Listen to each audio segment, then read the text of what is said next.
Let's turn our attention now to the Middle East war. We're learning that at least 41 Palestinians, including one woman, has been detained by Israeli forces following a raid across the Palestinian enclave on Wednesday.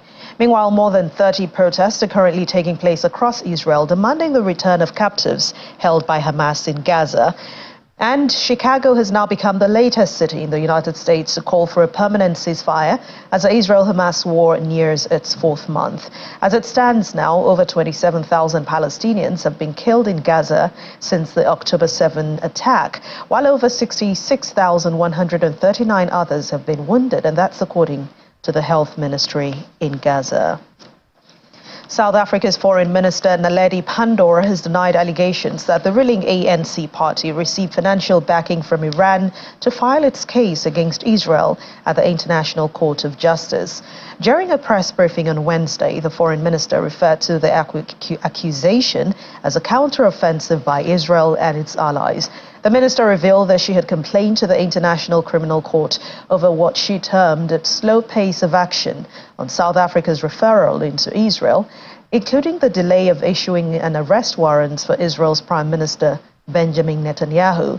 Ms. Pandor also stated that all countries have an obligation to stop funding Israel's military actions in Gaza. Maintaining the financial support could be tantamount to assisting the Commission on Genocide. Just last week, the ICJ also delivered a ruling in that case, saying that Israel must take all measures to prevent genocidal acts in Gaza.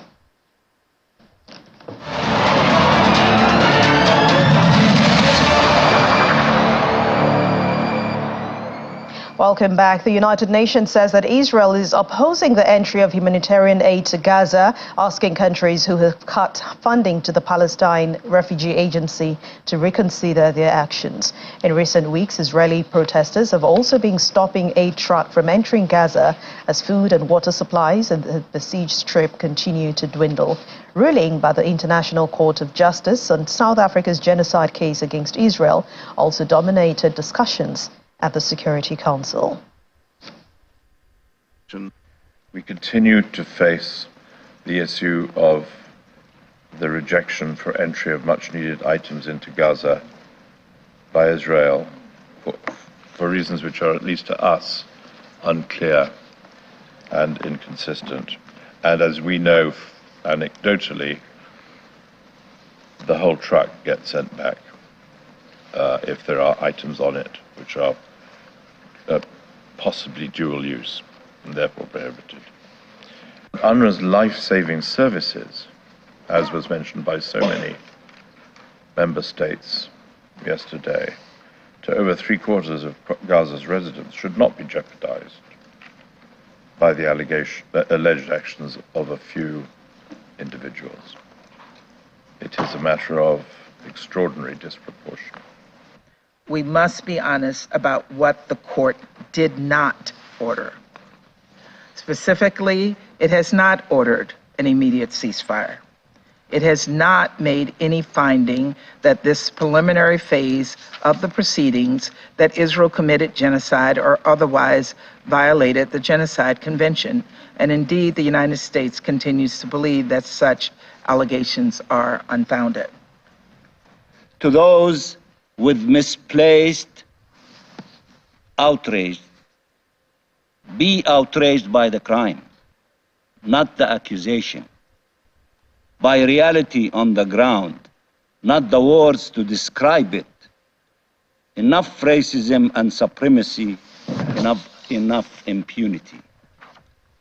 Show humanity now, as the court found that the rights of the Palestinians in the Gaza Strip is to be protected from acts of genocide.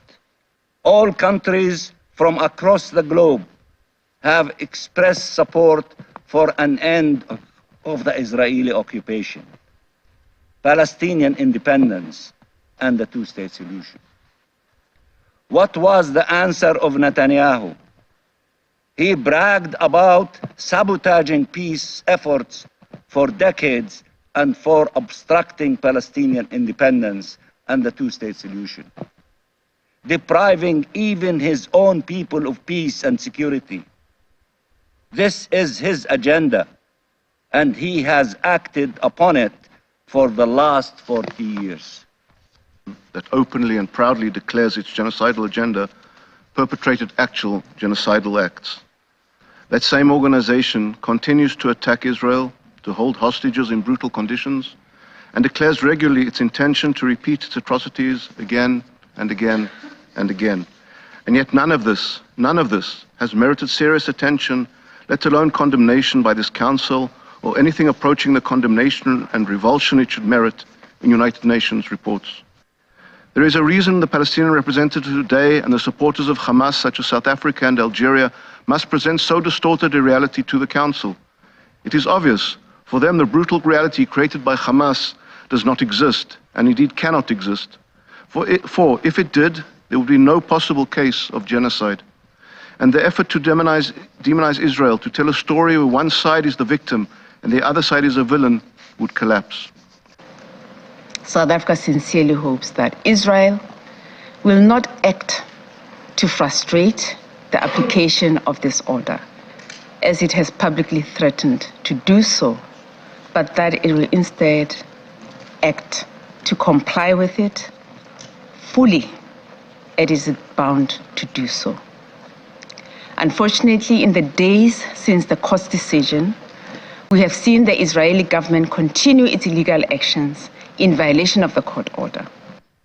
The death, destruction, displacement, hunger, loss and grief in Gaza over the past 120 days are a scar on our shared humanity and conscience. Well, these are words of the United Nations Secretary General Antonio Guterres, who noted that nothing can justify the pain of sufferings of the people in Gaza.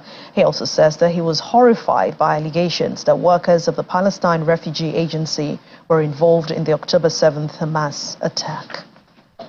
Yet the death, destruction, displacement, hunger, loss and grief in Gaza over the past 120 days are a scar on our shared humanity and conscience. Nothing can justify the collective punishment of the people in Gaza.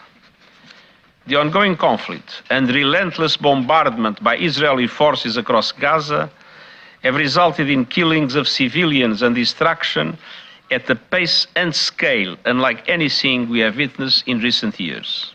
No party to an armed conflict is above international law. International humanitarian law, including the principles of distinction, proportionality and precaution in attack, must be upheld at all times. And the binding decisions of the International Court of Justice must be complied with. That the United Nations immediately acted following the very serious allegations against UNRWA staff members. I was personally horrified by those accusations, and yesterday I met with donors to listen to their concerns and to outline the steps we are taking to address them. Only the two-state solution, based on the 1967 lines, with Israel and Palestine living side by side, with Jerusalem as the capital of both states, in line with UN resolutions, international law and prior agreements, can ensure the realization of the inalienable rights of the Palestinian people, as well as a just and lasting peace and stability in the region. The international community must not waver in its commitment. Gaza needs UNRWA. The need of the civilian population in Gaza should be prioritized, and that requires enabling UNRWA to provide shelter, safe shelter, protection and humanitarian assistance throughout the territory. We run these shelters and food and wheat flour distribution, transport, logistics, and other humanitarian actors depend on UNRWA for them to be able to deliver their assistance in Gaza. And this is an important point also under the current discussion that is taking place, because if we collapse, the whole operation in Gaza will collapse. The World Health Organization is still feeling the heat of the war as its Director General, Tedros Ghebreyesus, announced difficulty in reaching hospitals in southern Gaza. Children in southern Gaza are getting access to just 1.5 to 2 liters of water per day in comparison to the WHO's recommendation of at least 100 liters. More than 1 million Palestinians are sheltering in southern Gaza after the Israeli military ordered them to move south to what it called a safe zone. But the area has become a battleground where the most intense Israeli airstrikes and ground raids are now taking place. Today, over 100,000 Gazans are either dead, injured, or missing and presumed dead. W.H.O has faced great difficulty even to reach hospitals in southern Gaza. Heavy fighting has been reported near hospitals in Khan Yunis, severely impeding access to health facilities for patients, health workers, and supplies. During a UN mission on Monday, WHO delivered medical supplies to Nasser Medical Complex. Other missions to deliver fuel and food were denied. Despite challenges, Nasser Hospital continues to offer health services, although at reduced capacity. The hospital is operating with a single ambulance. Donkey carts are being used for transporting patients. Yesterday, we made another attempt to get food to Nasser, but due to delays about 500 meters from the checkpoint, the food was taken from the trucks by crowds who are also desperate for food. We talk about desperate people taking food off trucks. What would you do in that situation? Your family is starving. You're starving. This is a population that is starving to death. This is a population that is being pushed to the brink. And they are not parties to this conflict. And that is at the core of this. They are not parties to this conflict. The civilians of Gaza are not parties to this conflict. And they should be protected, as should be their health facilities. And it's not just the amount of calories you eat, it's the quality of those calories. So we're not just talking about food, and we're talking about the quality of the nutrition. On both fronts, the calorie count consumed by Gazans has dropped systematically, and the quality of that nutrition has dropped. We are apolitical. Our job is to get the job done. Our job is to work with partners. Our only interest is the health and welfare of civilians in Gaza, in the West Bank, in Israel. What we've seen is horrific attacks on all sides. We have seen civilians bear the brunt of that. We have seen health facilities and health workers attacked on both sides of this conflict. We have seen a disproportionate use of force that has resulted in the health system's collapse in Gaza and tremendous number of casualties, tremendous number of deaths. We collude with no one. We cooperate with NGOs. We cooperate with doctors and nurses on the ground. We cooperate with our sister agencies and NGOs. Claims against WHO of collusion are false, they're harmful, and they endanger our staff in the field. Over 2 million people in Gaza are already extremely food insecure. It means that they're not eating sufficiently, in quantity and in quality, to maintain their health. What is most concerning is this lack of nutrition for a long period of time among children, especially those who are under 5, because when they reach the stage of acute malnutrition, then they are at imminent risk of dying. So we don't want to reach this. Gaza is not a territory that had problems with acute malnutrition among young children, and we cannot reach this stage where then children are at imminent risk of dying because they're not getting the food that they need.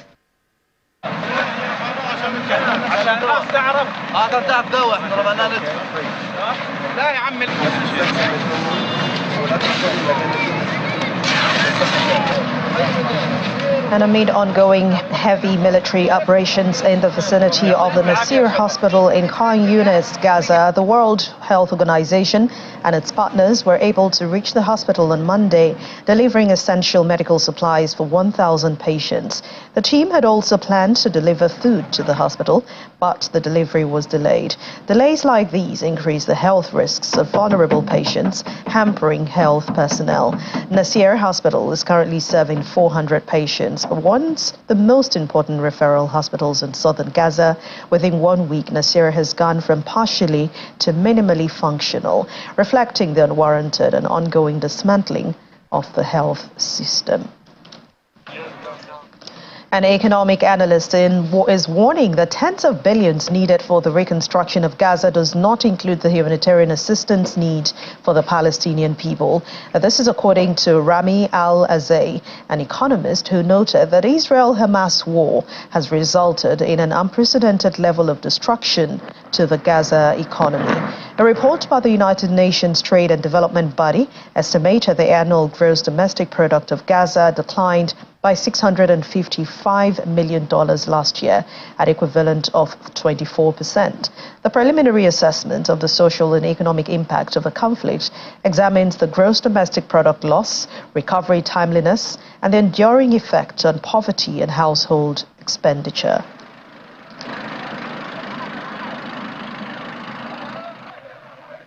In the worst case scenario, we go back to what it was prior to October 2023. And there, in 16 years, Gaza grew by 1%. The average growth rate in Gaza was 0.4%.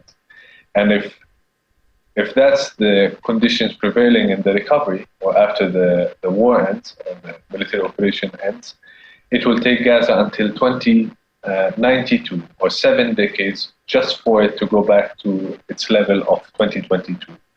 But this basically poses the question, can the international community or the people in Gaza afford 7 decades of such a humanitarian crisis, catastrophic humanitarian crisis?